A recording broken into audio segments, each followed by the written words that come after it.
Hi and welcome back to my channel, The Review Tuesday. Today we are talking about a really interesting film called Away.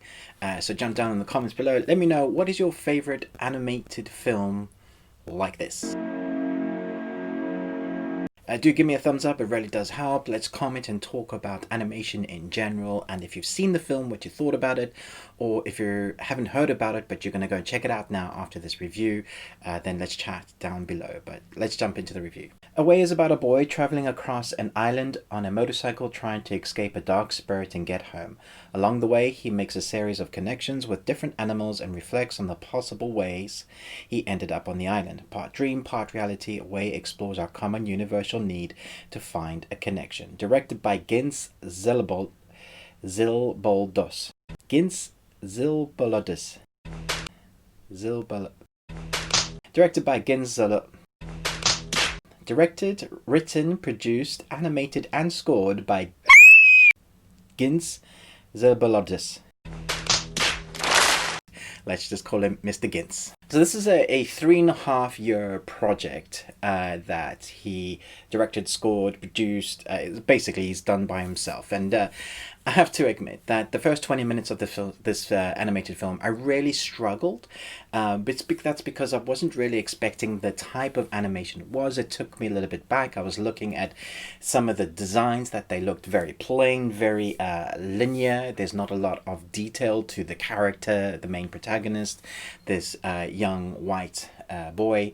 Even the landscape looks very paint orientated. It's polygon less, like individual polygon, and it took me a good 20 minutes to get into it. But however, once I started understanding what and how the visual story, the premise is told, it does actually grip you, which I was very surprised by, because there was a point in this film within the first 20 minutes where, to my shame, I was going to switch it off and go, yeah, I don't have time for this. This is not what I want to be doing with my time. So those first 20 minutes I thought were really hard.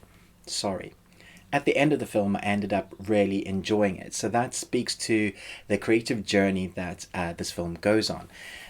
So I believe in 2019, this film was screened in a few cinemas. It also had a few festivals, and there are loads here in the UK that gave this film 4 to 5 stars. So people loved it. And I was like, oh, is this really as good as they are saying it is? And so when you go in with an expectation and you see something that you're not quite used to, also generally we are used to being spoon-fed. There's a lot of dialogue, there's a lot of ways visual stories are told that sometimes it does feel like we're being spoon-fed, and that is actually one of my pet peeves. So I was glad that this film didn't do that once I got past the initial premise. If you've seen The Red Turtle, another fantastic Ghibli-esque film that has no dialogue, then you start understanding what this film is like. If you've seen Life of Pi or Journey animated films, Wolf Walkers, that sort of animated film, that you're getting into the idea of what this film is. It also tackles many themes that I was surprised to see in this. There's parenting themes that I was surprised to see in this. There's fear, a journey of self-discovery, so which is why I kind of mentioned Life of Pi. It has that sort of feeling. But visually, at points, this film is stunning. When you're looking at reflections from the lake and the water reflecting to the sky, to the birds in the sky, to moments of meeting various different types of animals that really stand out. Visually, I wasn't expecting it to look as good as it did, especially as what I was feeling at the beginning of the film was like, what is this? There's no dialogue. It feels very like almost a young person's school project. That's the thoughts that was going on in my mind. And eventually, you get to a point in the film, you're like, oh, wait a minute, this is actually really good. I love the angles, the choices that I used to show the story. There's some real tense moments that I wasn't expecting. My expectations just grew and grew and grew as I was watching this film. It's like, wow, I was leaning forward on my seat, not expecting that, because it's definitely a film that takes its time with each scene. It breaks itself up. There's even like little dialogue moments. scripted moments, like a blackout screen, part 1, part 2, part 3, part 4.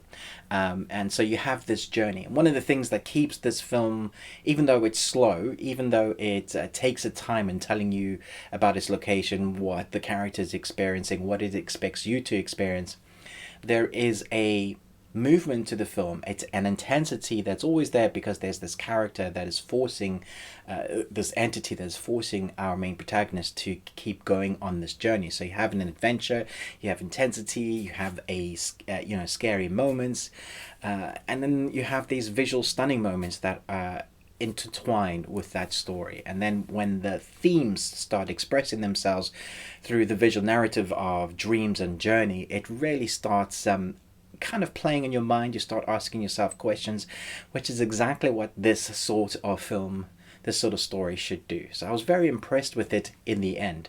I'm so glad that I stuck out with it. So if you were thinking of this and you started watching this film and you're like, no, this is not for me, give it another go. If you haven't, and you've watched this review now and you're like, so now you know, if it's not quite what it seems at the beginning, give it its due. This is a work of love, a labor of love. It's taken 3.5 years. Think about that one, watching the film as an individual whose score composed, edited, directed, animated, and now has been loved by most, I think. And is being talked about in the light of the Ghibli silent films, the Wolf Walkers. All of those films have massive budget. This was shoestring, a massive budget compared to this one. So I think in light of that, it's actually quite a feat to have done what he's done. And so I'm really looking forward to what else he may do. Possibly, if he's given a budget and a team to work with, the creative juices that flow from his mind, I think will be interesting to see what else he gets. If this is what he can do by himself, imagine what he can do with a team. I hope somebody scoops up this talent, gives him a budget, and says, here's the world's your oyster. Someone like Pixar or DreamWorks or Studio Ghibli should definitely, grab him. And I can't wait to see what else he does. So let me know in the comments below what you thought about this film. Are you going to give it a go? What is your favorite animated film? There's so much more to pick apart, but I kind of want you to experience this film. So I believe on the 18th of January, it comes out on various downloadable places, so like Apple. You'll be able to find it. For now, I just kind of want you to experience it. If you want a broken down information kind of dump of the themes of this animation, once you've seen it, maybe we can talk about that in the comments. But for now, just experience it in all its glory. Thanks so much for watching this, but most of all, until next time, remember, live long Tuesday.